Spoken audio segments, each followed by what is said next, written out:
Hang on a second. Is it Dish the Dirt on Lewis Hamilton week or something? I don't understand this. Listen, Lewis Hamilton's my driver, but again, we will never ever sacrifice truth and objectivity at the altar of partisanship.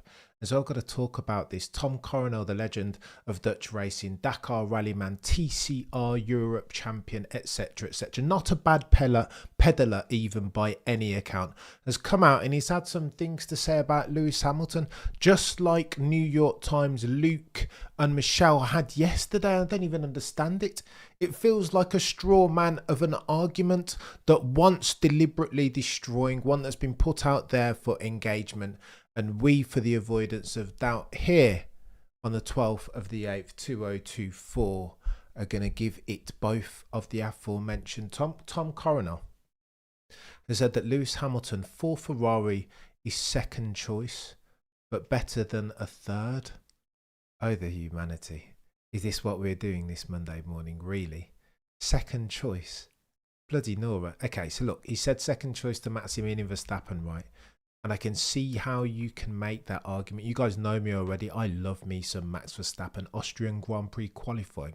You've seen me eulogise. There is not a superlative that I've not leveraged at that fella. However, to couch this argument in those terms, I feel like we're barking at the wrong tree. Look, Tom Coronel, context is key in this.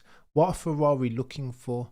Well, they've said already that they're looking to translate the brand from a sports car company into a luxury brand, and the symbiosis of brand Hamilton and brand Scuderia Ferrari is blockbuster.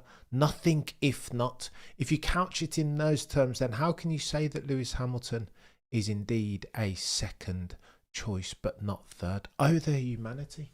This is chaotic.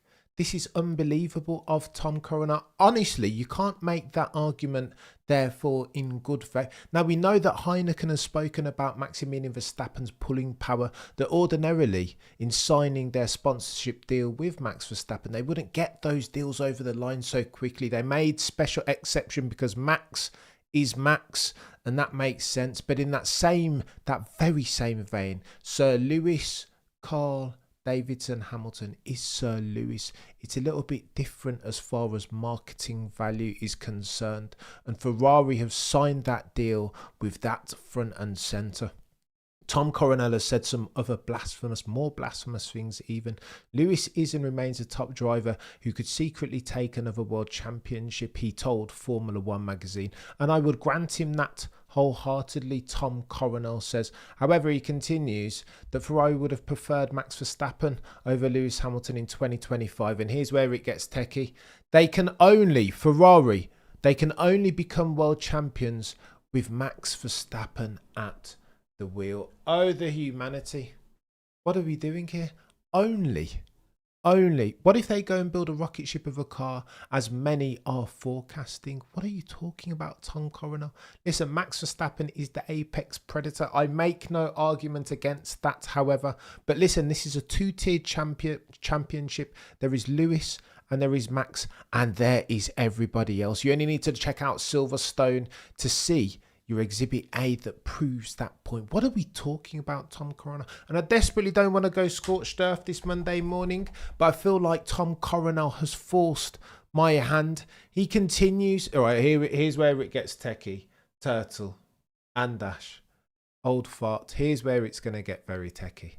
Forgive me for going scorched earth so early this week.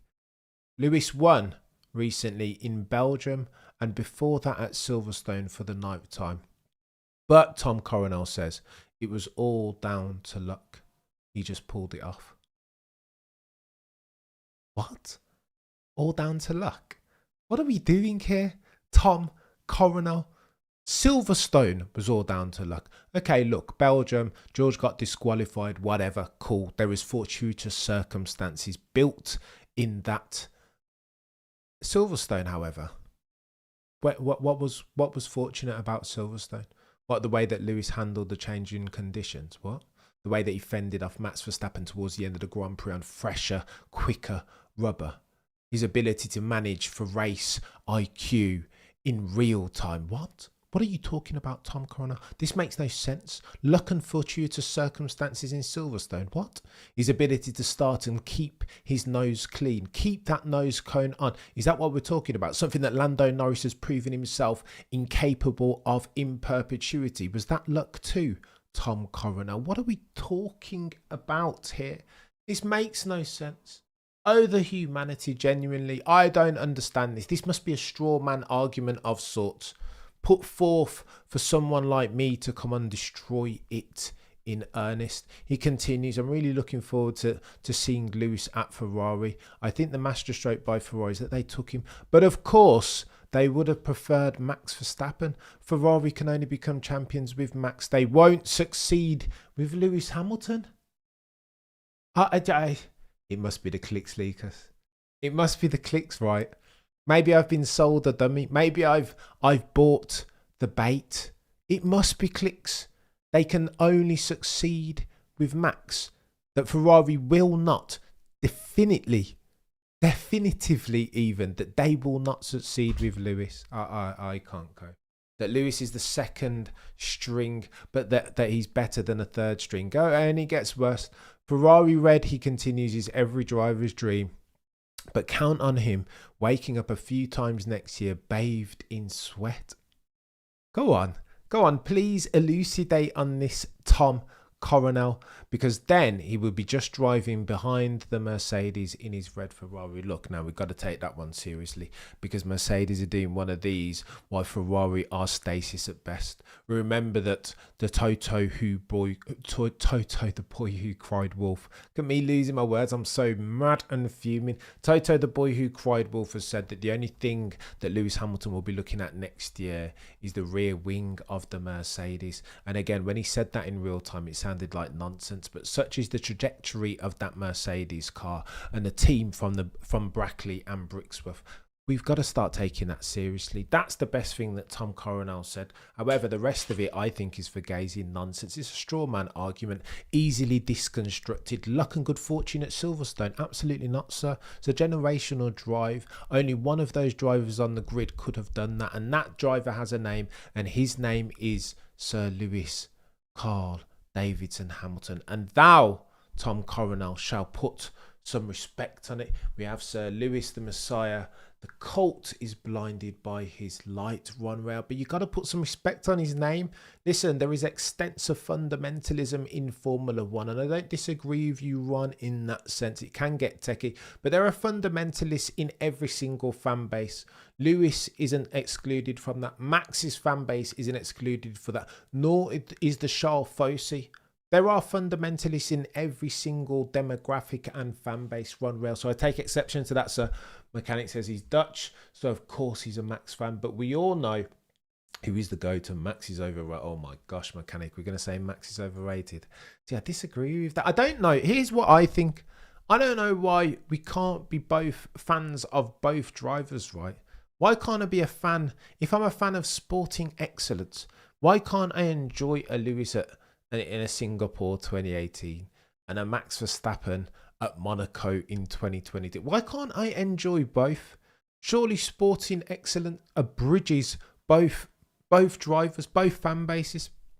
I don't understand how I can dislike either driver when both are so capable of sport at the upper echelons even of sporting endeavour. This makes no sense. I cannot engage this meaningfully, honestly. And there is other news. Zhou Guanyu thinks that he's 50%. His chances of being in Formula One next year are greater than 50%. What? Oh, the humanity, Zhou Guanyu. What have you been smoking, chap? 50%. There's only 2 seats left, chap. One of those you are in, but Sauber, soon to be Audi, have other aspirations. Bartoletto is their choice, is he not? The pole sitter.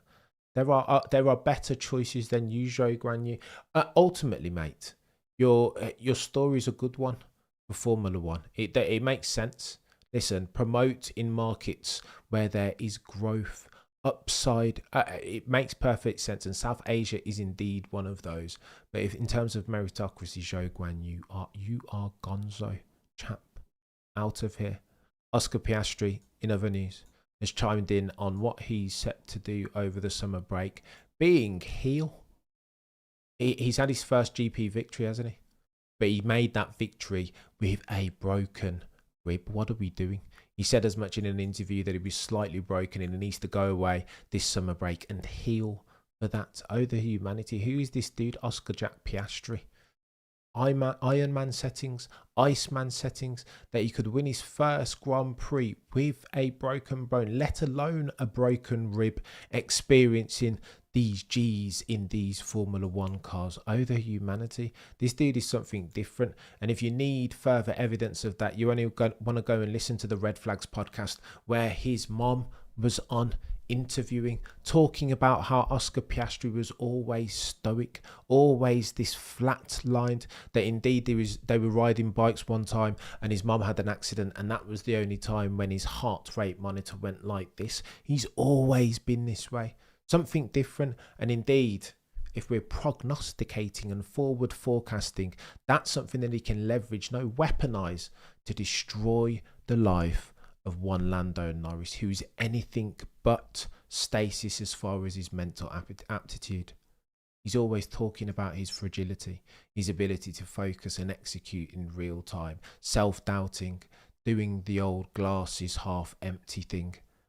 Again, they're yin and yang at McLaren, right? Papaya-coloured car. And they'll need to evaluate very soon, have a conversation about who's going to be the number one in that car for the foreseeable future. From a betting man, going Oscar Jack Piastri each and every single time. Oh, the humanity. But I digress.